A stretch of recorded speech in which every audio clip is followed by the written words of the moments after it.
Do you know you have a lot of Muslim fans? Either something came from nothing or something came from something. أم خلقوا من غير شيء أم هم الخالقون. Kyrie Irving, the famous basketball player. Kyrie, on a personal note, you have said that you are fasting for Ramadan, which, for those who are unaware, means no food, no water from sun up to sundown. I say instead of like Sharia law, I say it's a Pfizer law. You know, it's like we have Were they created by nothing?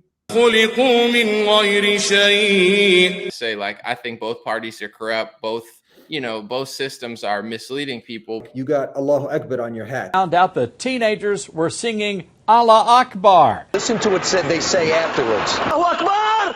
If you want to control the minds of the masses, like Malcolm X said, the media does that. What do you think when you hear this? We say literally, we love Jesus. To your audience and any Muslim that watches, I'll always on my news platform give you a fair shake. I might convert to Islam right now. This is the Deen Show.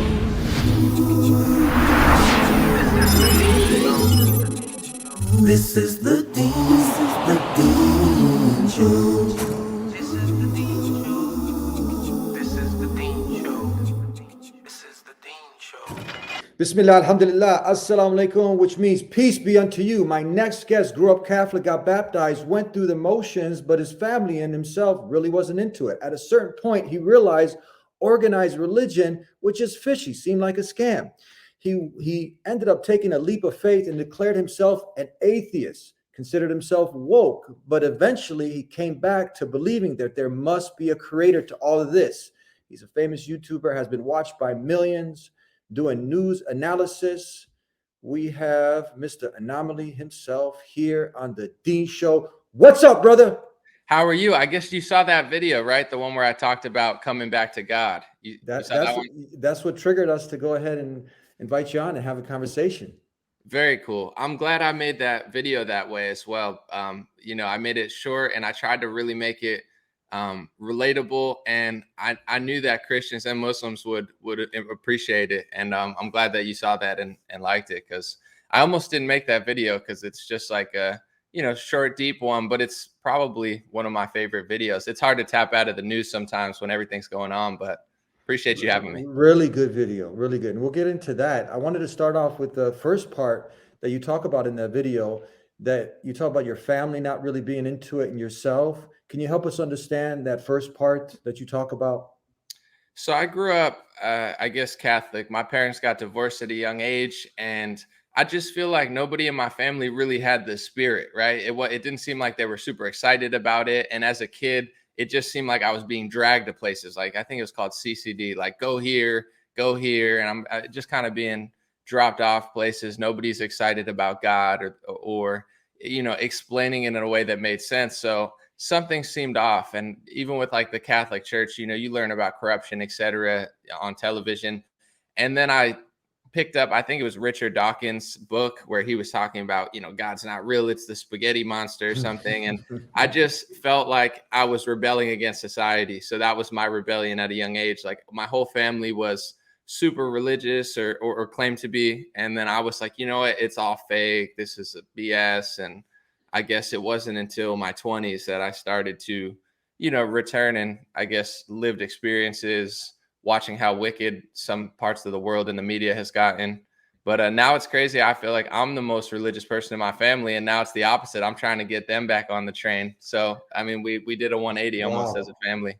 You talk about at stage, like when you took I call it leap of faith. You became an atheist, right? Right. And now you considered yourself woke.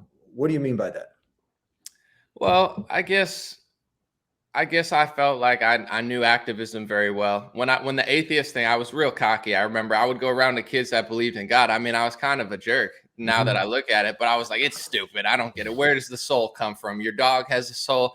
I would just kind of bully kids. Now, I wasn't a bully, but asking questions, I guess, and just being a little rude.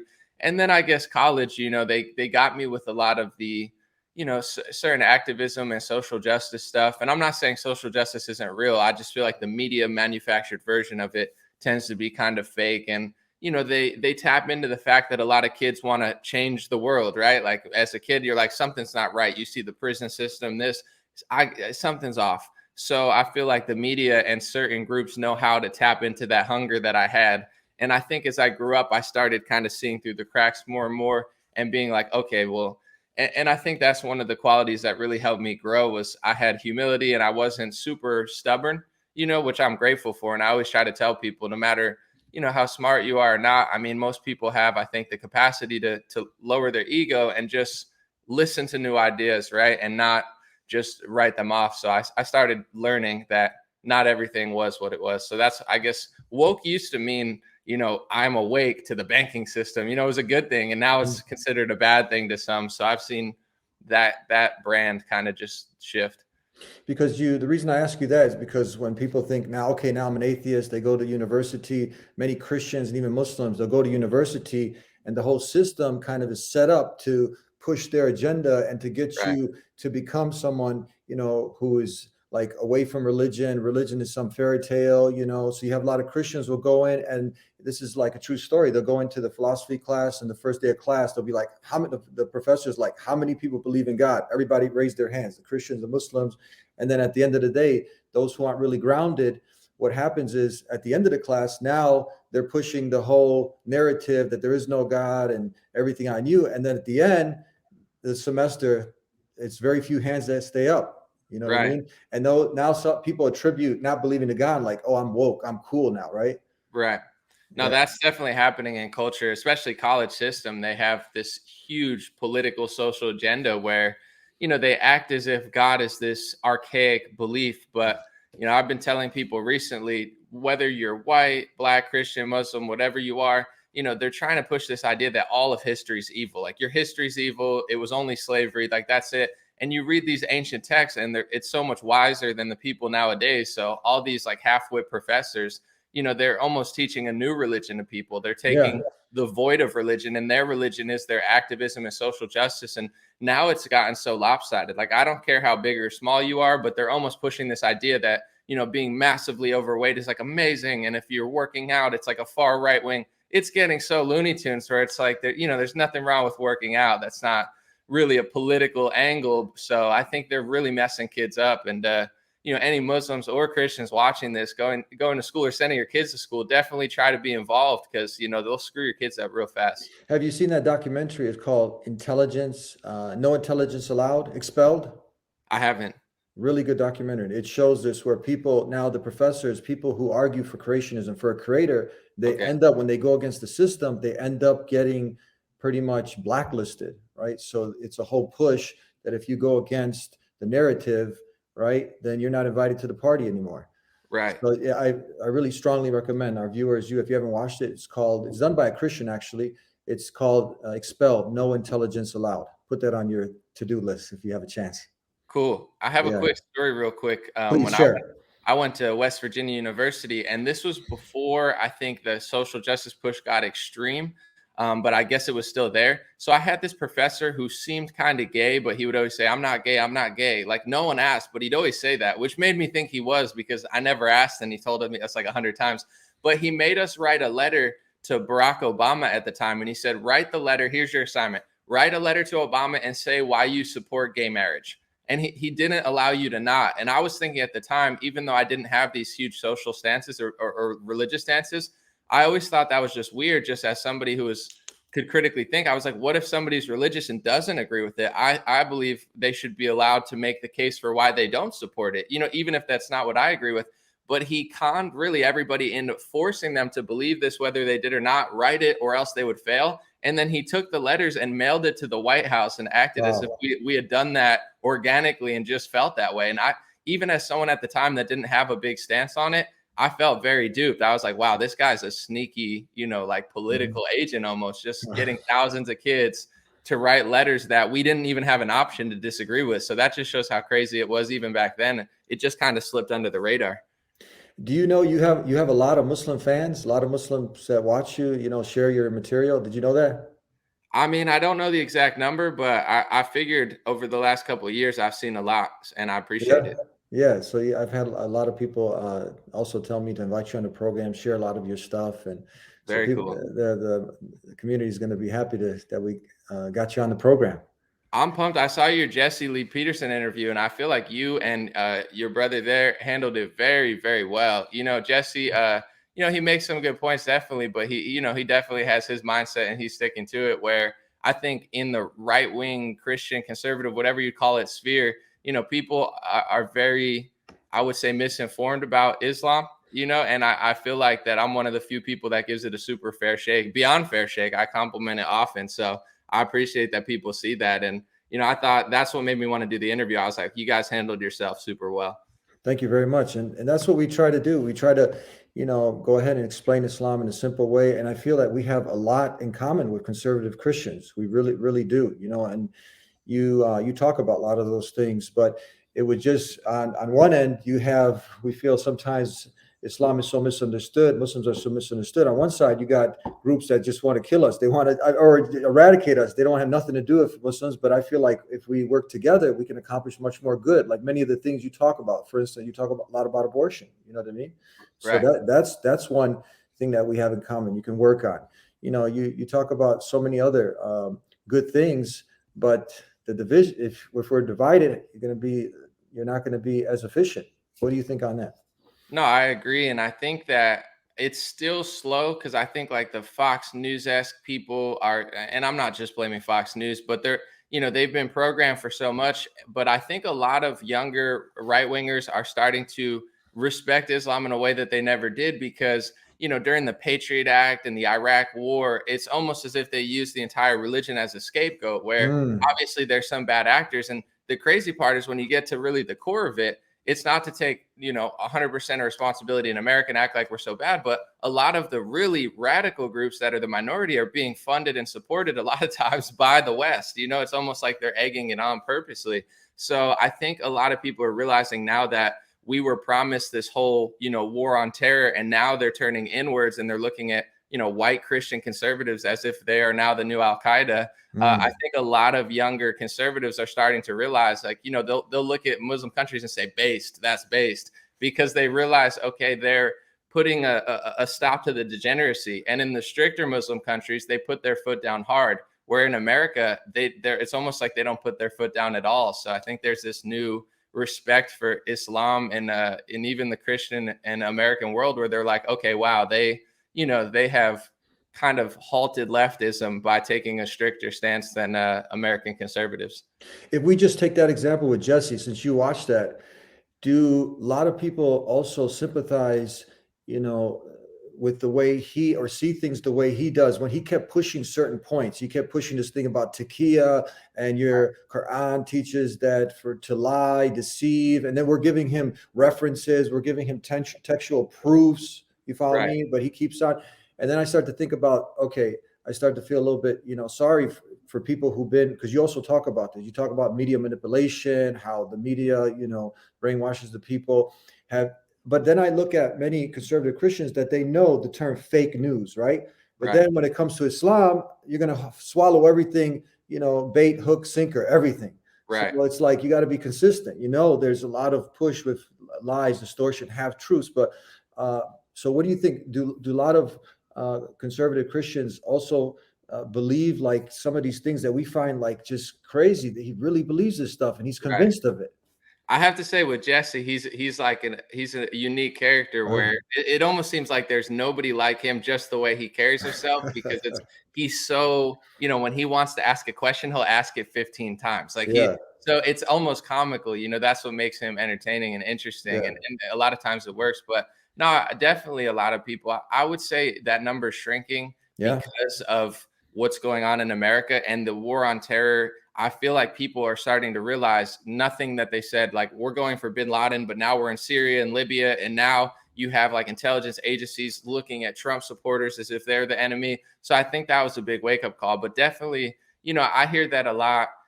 There's just a few talking points, like you said, the taqiyya or the, this and that. And I try to say, I mean, I don't always have like conversations about this because I haven't really heard it recently, but as far as the idea that everybody's violent or that one was around for a while with that propaganda, it's like you would know if that was true, just, logically, because there's billions of people on earth that follow this religion. So I think I think definitely there still is a lot of right wingers that believe it because of that, war on terror, sort of like 15 years of just like pushing this narrative. One thing that stood out from you in that video, and I want to go ahead and share it with you. And then with your permission, I want to show you something that came to my mind and get your reaction to it. Can we do that? Yeah, sure. Absolutely. Does that really make sense either? Either something came from nothing or something came from something. It's hard to really say that nothing coming from nothing. Oh, it's just the Big Bang or planets colliding or whatever. Well, then where did those planets come from? Where did it start? What came first, the chicken or the egg? Okay, so that's the first part. That's the one video that triggered me, and I'm sure a lot of Muslims will relate to what I'm going to show you next. I just want to get your reaction with your permission.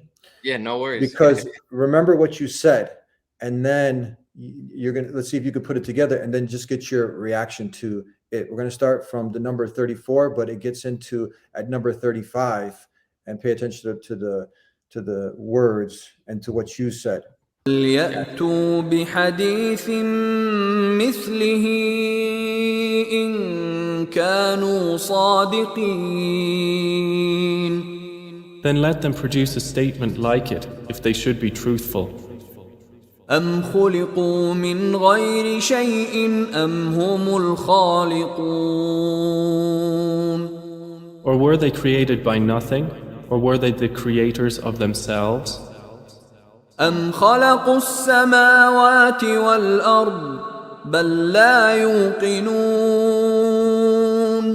خلقوا من غير شيء أم هم الخالقون أم خلقوا السماوات والأرض بل لا يوقنون.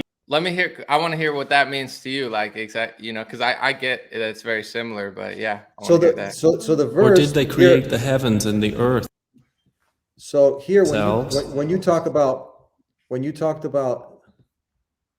something, either something came from nothing or something came from something. So here, when I heard that, I right away came to this, and I thought about this question that's asked: or were they created by nothing? Right? So did nothing create nothing? Right? And then your logic was that had you come back to belief in God, was that nothing cannot produce something, right? Right. So this had me think of that here. So because a lot of the scientists, they're like, oh, that's so dumb to think there's a God, but the Big Bang, it's like, well, where did that, so that was definitely like, where did that come from then? It just, that came from nowhere. How does that make any more sense? Now have you ever heard this? Have you ever, now, and I'll break it down for you, but this is just for educational purposes. Do you know what you just listened to? Have any idea? No? What does it sound like to you? Because you're also a musician, so you're good with musical instruments and that. What did it sound like to you? A prayer of some sort? Yeah. So this is the, you had Jesus who spoke Aramaic. I just like to frame this so you can just better understand. Jesus, peace be upon him, he spoke Aramaic. He didn't speak English. So if we were going to try to trace something back to him, we would go to that language. A sister language to Aramaic is the language of the Arabic language, Semitic languages. So this is what the Quran was revealed in. And I say that just because sometimes people attribute, when you say Arabic, oh, that's just for the Arabs, or you know what I mean? So now for a better understanding, this is actually the Quran. Yeah, I'm not really like a closed-minded person. So I mean, that's kind of crazy to say Arabic's only for Arabs. I mean, it's an ancient language. I mean, definitely if you can't read or write it, you're out of luck. But I'm a appreciator of wisdom, and I know definitely even I'm not like a Taoist or a Buddhist, but I do like the Tao Te Ching, which is like a lot of like Eastern philosophy, and I like stuff like that, and I could separate it where I could a lot of even Christians get upset at that. Like, oh, what is that, your religion? And I'm like, and I'm like, nah, just, I could browse it, and it doesn't, it doesn't make me want to make it my whole life thing. I'll give you an example. Like if you were to put something like your hats, and you have another hat that's on your profile, really cool. And I would say like, you got Allahu Akbar on your hat. You'd be like, no, I don't. God is great. Yeah. Right, We right. put it together, right? So, but a lot of times you'll see the news outlets, they'll like show people saying Allahu Akbar. And Found out the teenagers were singing Allah Akbar. Listen to what they say afterwards. Allahu Akbar! Allahu Akbar! I have a problem helping those people out. they'll be like, whoa, Right. it's like a war cry and whatnot. But Right. it just means like God is great. God is the greatest, exactly. And you got hats that say God is I great. know. I did it, and it wasn't even like a purposeful thing, but I was thinking about what I was going to do for my branding, and I could have done a lot of stuff, but I felt it was more selfless. And even with this hat, I always like get in conversations like old ladies that are like, oh, I like that hat. It's a real conversation starter. And I knew when I made the God is great, because once again, a lot of right wingers are ignorant and they don't know that that's what Allah Akbar means, is God is great. So I figured, I was like, this would be a great hat for a Muslim as well. And I was joking to my friends. I was like, I should translate this into Arabic and just put it in Arabic, and then right wingers will really freak out. But that's definitely the propaganda. Your sales will go through the roof, brother. Yeah, I know I probably should, but I guess that's a lot of brainwashing where they don't know it means that. And I guess they have identified that when some people do stuff, when it's a small minority of people that are committing acts, they say that, so they have then tied it, where I guess that's where I see left wingers, when like say like a motive happens, like there was the guy in New York and he had a lot of like racial feelings. This is not to blame everybody of his ethnicity, but that was his motive, where the left wingers will say, oh, we don't know his motive, and it's like it's right on YouTube. And so that's like both sides are very childish. The left winger will act like we don't know the motive at all, and the right winger will be like, well, he said that, or that's how he felt. But both sides go extreme, I feel like. And then like the left doesn't want to talk about it, and then the right wants to blame everybody. And it's frustrating when you're not when you're not like a partisan hack. You're like, man, this is like it feels very childish. And I'm only in my early 30s. I'm watching like 50 and 60-year-olds act like kindergartners, and I'm like, this can't be real. It's kind of like saying hallelujah. Right. Allahu Akbar, same thing. Yeah. Let's get into you talk also about Kyrie Irving, the famous basketball player. Kyrie, on a personal note, you have said that you are fasting for Ramadan, which, for those who are unaware, means no food, no water from sun up to sundown. How do you muster the energy to go out and score 34 points with very little nutrition in your body? Well, it's a journey with God, and I'm not alone in this. I have brothers and sisters all around the world that are fasting with me. We hold our prayers and our meditations very sacred. What do you think when you see someone like that? He talks about fighting for freedom, but recently also you see somebody who the news reported on him fasting during the month of Ramadan and being able to score at such a high level. What do you think as someone who's not yet Muslim, when you see something like that? What are your thoughts, impressions? Well, with the injection, I'll just say I think it was very honorable that he took a stance and didn't cave when that's how he felt. As far as the Ramadan, the fasting, and the Islam, as I grew up, I really respect. First of all, I'm into health and stuff, and I understand the health benefits to fasting. But I respect the discipline of Muslims, and I think that Christians in America, they don't have the discipline they had 50, 60 years ago. And I think that's what's destroying, Christian America, is the discipline compared to old Christians like non-existent. So, Muslims, the discipline to fast and the health benefits of it, and also the, subservience to God and the constant appreciation of it. I think that's honorable. And I think it's definitely tough to play at a high level like Kyrie, because you're doing the sports against the best people, and he's doing great. But I think his soul and his spirit's in a great place, and he feel like he won. He beat Big Pharma with the help of God and the help of I guess just not caving to the system. Is that one of the sports that you're really more into? Is basketball? I do like basketball. Yeah, I like all sports, but I would say I watch the NBA probably more often than others. You had a nice tweet here, and this is another thing that I wanted to ask you about. So the regime teaches you the prohibition was wrong. Think about that for a minute. You don't learn personal finance in school, but they are sure to let you know that banning alcohol was a great mistake and not to be repeated. Again, that took me in a whole different world, and I'm always connecting things in a certain way. Right. But I don't know if you want to hear how I connected it first, or if you want to go ahead and just elaborate. No, I want to hear it, but I want to say that's Mike Cernovich. I retweeted it. He's Oh, always okay. So yeah. I just shared it. He did that. Mike is a very insightful person, and I just thought that was oh, I see. Okay, I Cernovich. thought his thought process there was fascinating, so I gave it a retweet because I was like, that is interesting, right? That they teach you about prohibition, but they don't teach you personal finances. That is a little odd. Who's he? Okay, I see you retweeted that. Okay. He actually he's Cernovich, because Cernovich, right. he's because I'm from Bosnia, so Okay. Vich usually.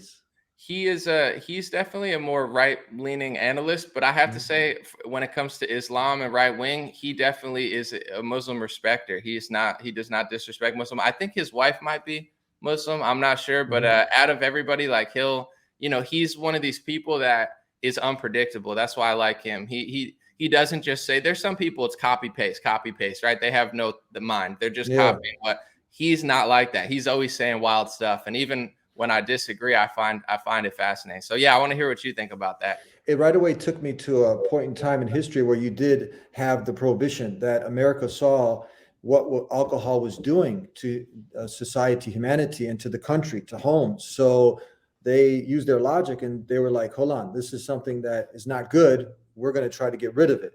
But, that was a law, but it didn't get into the hearts of the people. So the people fought against it. Now it connected me to the time of Prophet Muhammad, peace and blessings be upon him. And this was when the Quran started to come down in stages. The rules and regulation didn't just come down. It's not just a rule book. This is wrong. This is prohibited. First, it connected people's hearts to their creator, to one and only one God. قل هو الله أحد الله الصمد لم يلد ولم يولد ولم يكن له كفؤا أحد. And then the day of judgment, paradise, hellfire. I'm trying to condense this, make it real quick. And then when first it said, don't come to prayer intoxicated, it came in stages. But when the verse came and said that alcohol is totally prohibited, their faith was at a level where it's narrated that people who had just had the alcohol in their hands, they threw it down. The ones who had just swallowed, they spit it out. And literally they said the people who had took a chunk and swallowed, they were regurgitating it. The streets were filled with alcohol, people just getting rid of it, right? And to this day, the Muslim majority countries, you'll see you have the least amount of alcohol consumption because of their devotion to one and only one God, to the creator of heavens and earth, because it's in their hearts. So it reminds me, when you try to just do something, without having the people's hearts into it, then you have this result. But when their hearts, when they have a love for their creator and they know who their creator is, and then when the creator tells them to stay away from something because he knows best and it's harmful for you, then you end up hopefully obeying that, so that's what I think.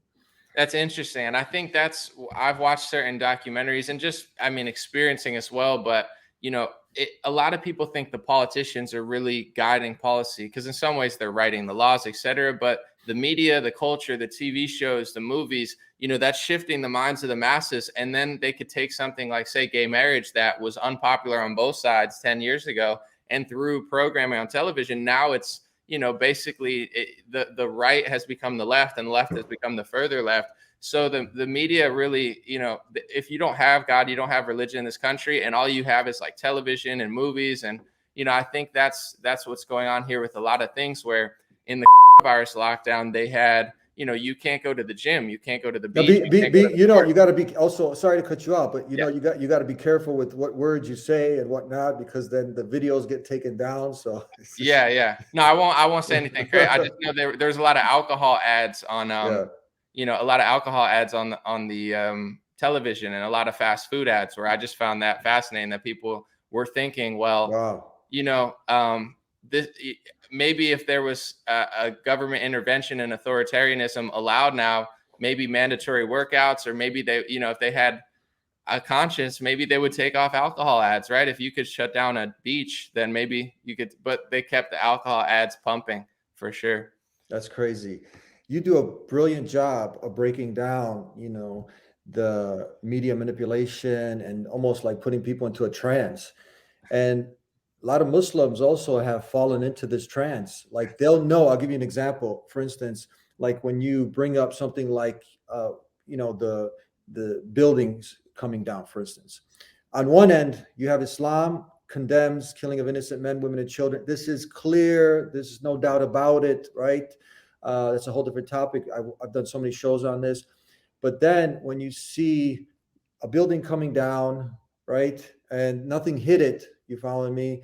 And then you see Christians coming forward and also saying, that this architects and engineers, et cetera, et cetera. So this Muslims will understand that, okay, these are lies, misinformation. Or when you talk about Palestine, for instance, you'll see that there's also media manipulation, lies. But then when it comes to other certain things, again, they'll swallow it hook, sinker, just like the topic that you kind of just alluded to.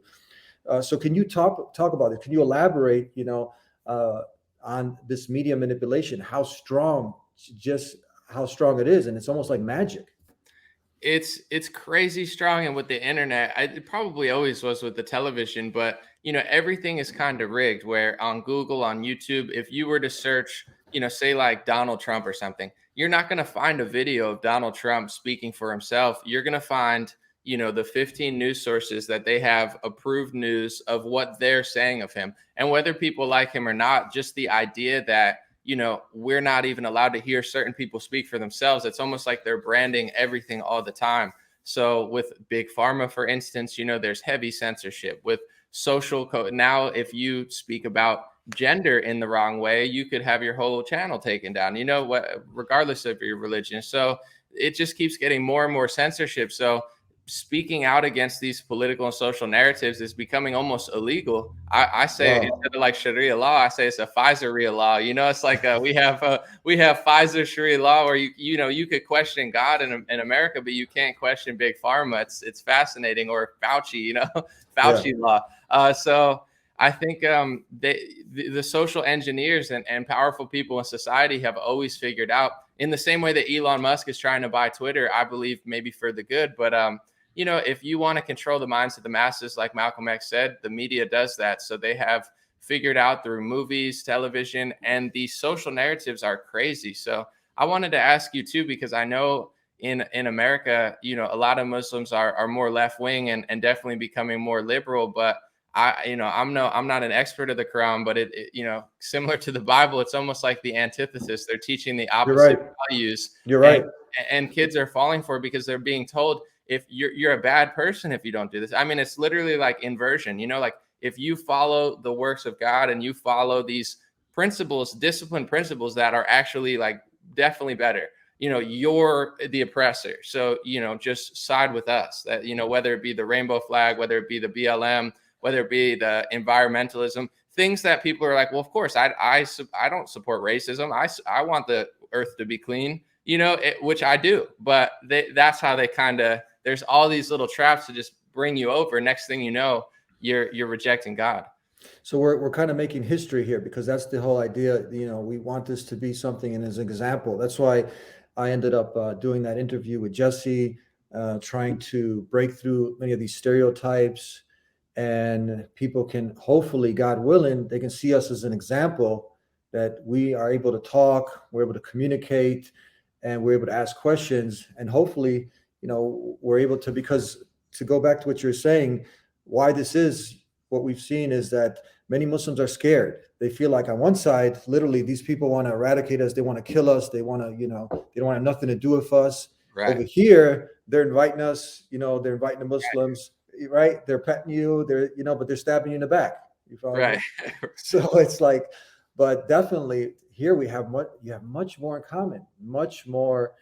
common. And you mentioned the term, and I just want to, for educational purposes, when you mentioned the term Sharia, this for the non-Muslim audience, it just means God's law. This is like the 10 Commandments, pretty much.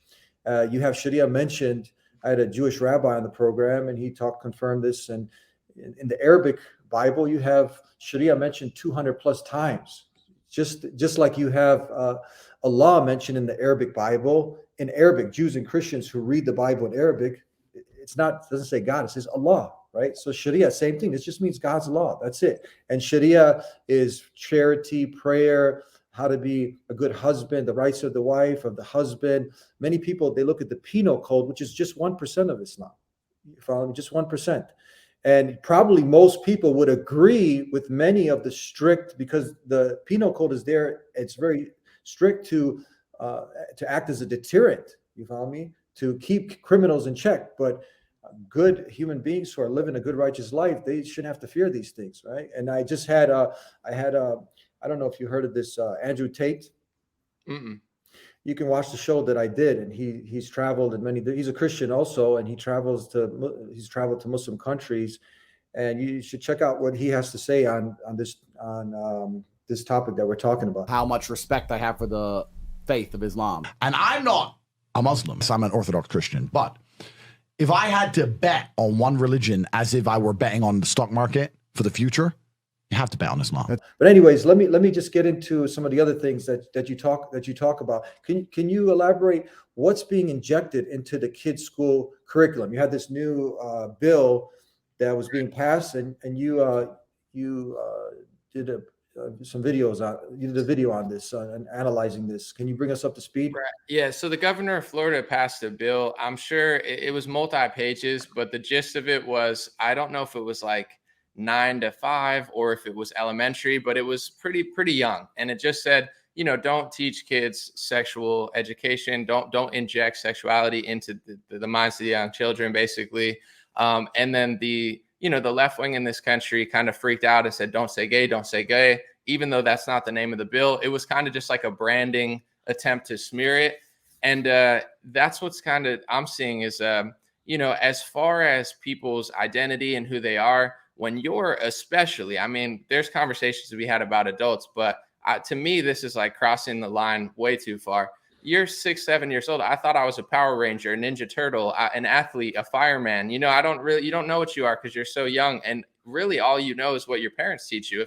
If I speak English because my parents taught me English, it's not like I thought to speak English. You're literally like a sponge being molded by your parents and your teachers. Mm-hmm. So you have a lot of these people that are trying to inject sexuality and confuse kids into thinking they're a different gender. And it's just so disingenuous at a young age because they're too young to even know anything. So I think what's going on in schools is, similar to why the kids, and I appreciate you saying that because it is tough for a Muslim in America. On one hand, the right wing is not open. On the other hand, the left wing is kind of stabbing you in the back. So it is like there is really a difficult decision to be made.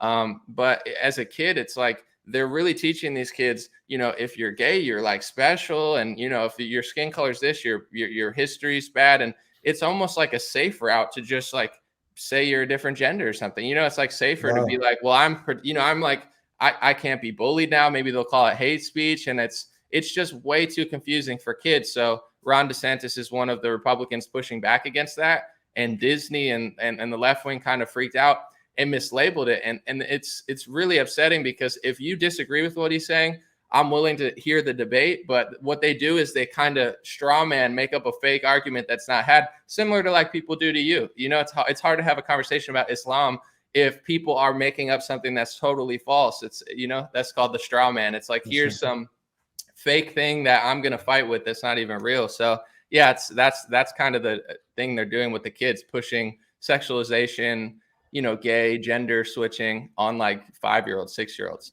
Yeah, I brought on a great woman. Her name is Brenda Lipsack. She's a Christian also, and this is another great example. And she's working with Muslim imams and Muslim community leaders. And I've had her on the program exposing them, what they're doing and putting these things real subtly a lot of times into the curriculum. And you have some, many parents, some who are immigrants, they have no idea like what's going on.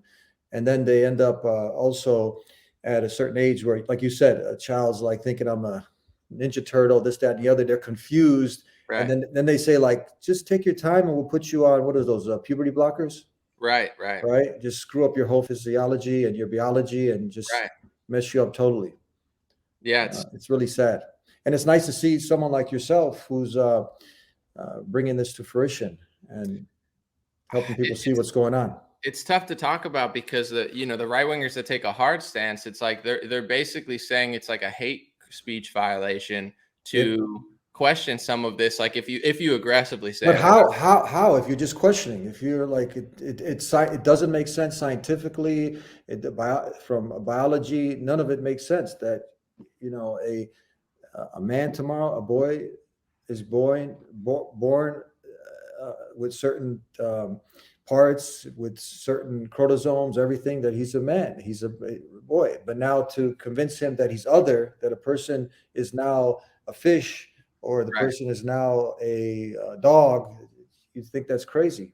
well, coming back to the religious aspect of it too, I have to say, like, I think both parties are corrupt. Both systems are misleading people, but the left wing, it's almost as if they're creating this religion. Like that's why I joke and say Pfizer law or Fauci law, because it's like they're literally making it illegal in certain cases to question basic reality or talk about basic humanity. And it's such a wicked system because they're authoritarian. They're not even like normal liberals. Like, maybe I'm wrong, but you have the right to say it. It's like they're doing wickeder and wickeder stuff. And that's how they stop people from stopping them, right? It's just saying, well, that's hate speech. Maybe that's racist, that's sexist, that's xenophobic, that's a conspiracy theory. They have a word for everything to kind of like put up a block that's homophobic. Obviously, that's a main one. That's anti-Semitic. That's a climate denial. They hide their agenda behind things that seem good, and then use these words to stop people from pushing back. Where it's like, 10 years ago, homophobic meant you didn't want gay people to get married, which wouldn't even be true because it doesn't homophobia. That doesn't mean you're afraid of them. Like, oh my gosh, there's one, that was a lie anyway. But now it's like they've moved to the children stuff, and now they're like using that word to block it. And it's like, whoa, that's, the slippery slope is real. And I think that's why a lot of Christians and a lot of conservatives, I would say millions of conservatives, have a more favorable view of Islam now, because they've seen the slippery slope in America. It's real. So I think they're appreciating, even in some of the stricter countries, like, oh yeah, maybe that is how you stop this. Maybe that is how you stop the degeneracy, because every Christian pastor that warned us that this was going to lead to this, it really did happen. I didn't think it would 20 years ago, but it definitely has. They have gone that far for sure. And this is why Muslims and Christians need to work together. Right. This is another great example. Well, I think, without getting too much into it, I think it's been a purposeful, in my perspective, studying the world and stuff. When you have this sort of degeneracy, this godless, like you could say far left, but there's right wingers doing dishonest stuff, this really evil agenda. I think the people that are doing this have understood, well, in America, who's voting conservative against big government? It's a lot of white people. It's not to say all white people are doing, but there's a lot of this, well, you're bad, because they've realized that's not their voting block. So if they could subvert that voting block, get power, then they could turn their backs on all the minorities that help gain them in power. Same with Christians. And when you go to the Middle East, who's rejecting the wickedness harder than Islam? So I think, they've turned Christians and Muslims against each other. It's not to say that you're going to agree on everything. And in certain cases, it's okay, in my opinion, to have your own culture, have your own identity. Everyone doesn't have to be everyone all the time. It's not like they force people together, but then make them hate each other. It's like, it's okay to live in a different community. But, I think they've purposely done this because they see Christianity and Islam as two of the biggest threats to their subversive, degenerate, evil agenda of, a massive, I think, government across the world where it's not based by God. It's not based by morality. It's almost the opposite. It's almost like, the inversion of what everybody in their heart and soul knows is moral is what they're trying to do. So they've definitely subverted Christians, in my opinion, in America to really, align with the group of people that really doesn't like them the most. And it's the exact example that you said. And Malcolm used to say it too, where it's like, there's the person that's going to stab you in the front and stab you in the back. There's something respectable about the one that's doing it in the front. At least it's there and to avoid, versus the one that says, you're my best friend, come in my house, and they hate you. So just a few more questions before we conclude. So how do you feel? Because I think this is a good icebreaker. I think this is something that you can build off. When we as Muslims, and again, Muslim simply means, it's an Arabic word that means one who has submitted his will or her will to one and only one God. And Islam is the action of submitting your will, gaining peace, gaining purpose in life by submitting your will to God. That's what it simply means. So as a Muslim, how do you feel telling, because you be classified yourself as a Christian, correct? So as a Christian, one that you love dearly is Jesus. So if I tell you as a Muslim, I love Jesus, it's an article of our belief to love. Do Christians know this, that Muslims love Jesus, not as a God or a literal son of God, metaphorically, Right. okay? But we love Jesus. I mean, if I said anything, we say peace be upon him. There's a Right. whole chapter in the Quran named after his blessed mother. Muslim women, if you look at them, they're wearing the hijab. Mary, mother of Jesus, she wore the hijab. You know, so what do you think when you hear this? When we say literally, we love Jesus. I mean, I know that Muslims appreciate Jesus. I don't think a lot of Christians do, but I'll bring that up because, like, when the Christian, Muslim, Jewish, you know, people have debates and this and that, I'll say, you know, like, and I'm not going to say all because there are some Jews who respect Jesus, but I always say Muslims, on average, respect and appreciate Jesus far more than Jewish people do. You know, that's just a fact because, you know, there's always like religious debates. I know that. I think some do, but yeah, I would say most don't, to be honest. Yeah, I would say most have no idea. Do you think this is important? I mean, do you think this is a good icebreaker, knowing that? Oh, for sure. For me, I mean, you know, when you love and appreciate Jesus as much as a Christian does, I think it's massive. You know, when I found that out, I was like, oh, that's interesting. And once I started really, you know, with the degeneracy blockers, where you know you have right wingers being like, we need to go to Palestine and make gay marriage illegal, and I'm like, that's a Christian trying to go to Palestine and make gay. Like, I was like, we have enough problems here. Why would I want as a Christian to go to Palestine and make them gayer when we're having like drag queen story hour and pride parades every month? Like, that's what Christians want. Like, the right-wing Republican Party in this country has been so subverted, it's bananas. You know, like literally that's like their talking point. So between that and respecting Jesus, these are things that made me realize, like, okay, I'm like, you know, there's something not adding up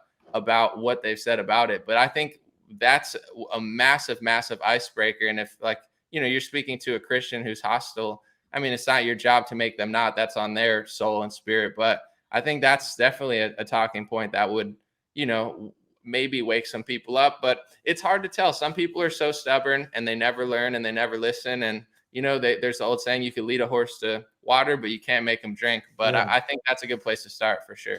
I think Christians can start to understand now, because they're seeing, you know, their way of life. They're seeing all this new religion that's pushed under liberalism and everything, and they're like, we don't need this stuff. So you can imagine, like Muslim majority countries, you're trying to go over from other side of the world, coming over there and trying to impose your way of life on them, right? And they're like, we don't need this over here. You follow me? We're good. So Right.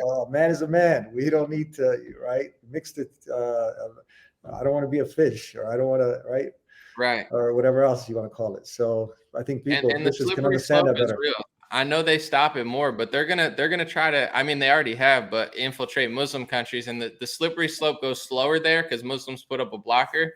But they're gonna try to do that further and further too. You know, like just like slowly over time, try to get Muslims to be more liberal. And you know, as somebody, I mean, you live in America, correct? Yes. Slippery slope is real. That's my message to Islam countries. The slippery slope is real. Do not let the Western liberals convince you that it's not, because it happens quickly. Where are you in the States? I'm in California. California. You ever travel to Chicago? I've never been. Okay, if you do, we can hook up, have you in the studio in person. That's where we're at, Chicago. All right, I'll let you know if I ever do. Okay, last one I wanted to touch upon.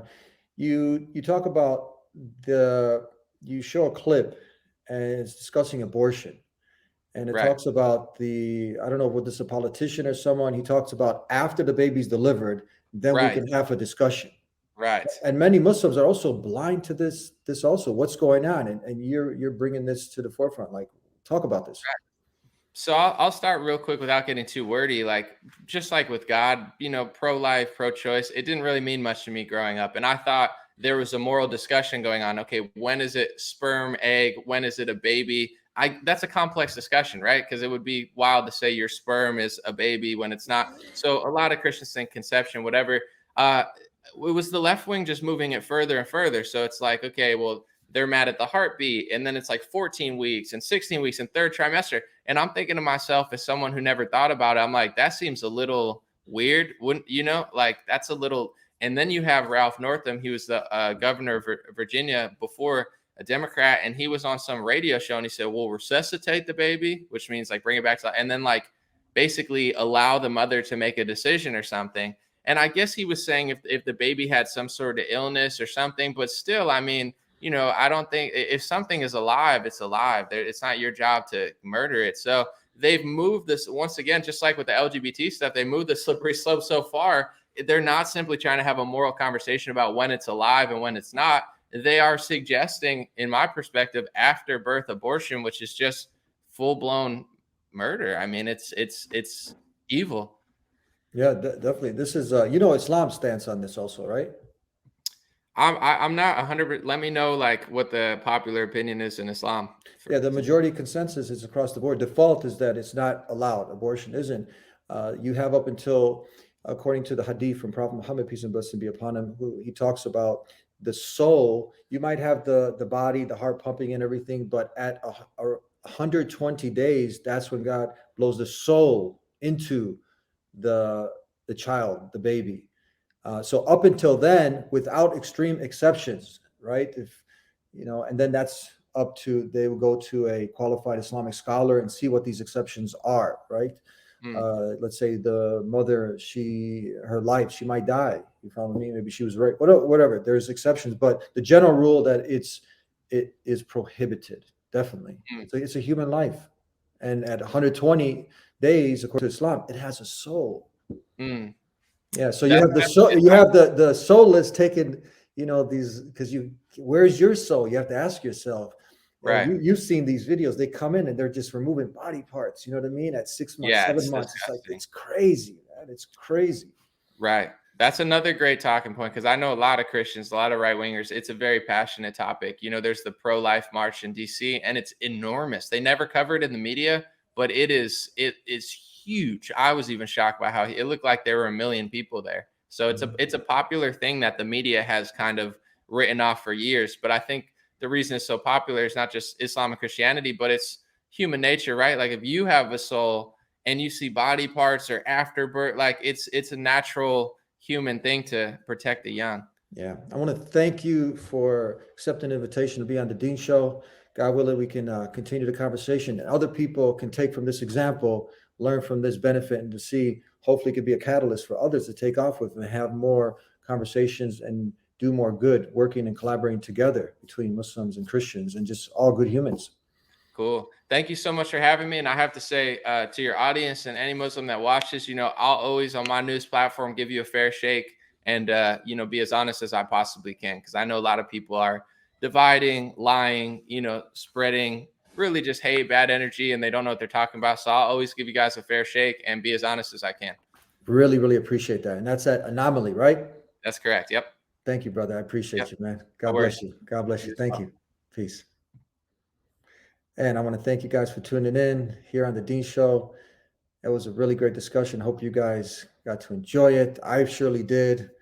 Subscribe if you haven't already to get more so you don't miss opportunity when the next video comes out. And we'll see you next time here on the Dean Show.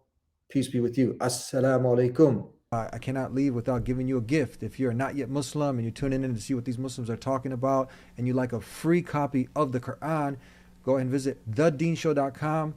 We'll take care of the postage and everything and get it delivered to you. And if you still have some questions about Islam, call us at 1-800-662-4752. We'll see you next time. Until then, peace be with you. Assalamu alaikum. And if you like this episode of The Dean Show, like this video, share this video far and wide, and support us on our Patreon page so we can continue this work. Thank you for tuning in. Peace be with you. Assalamu alaikum.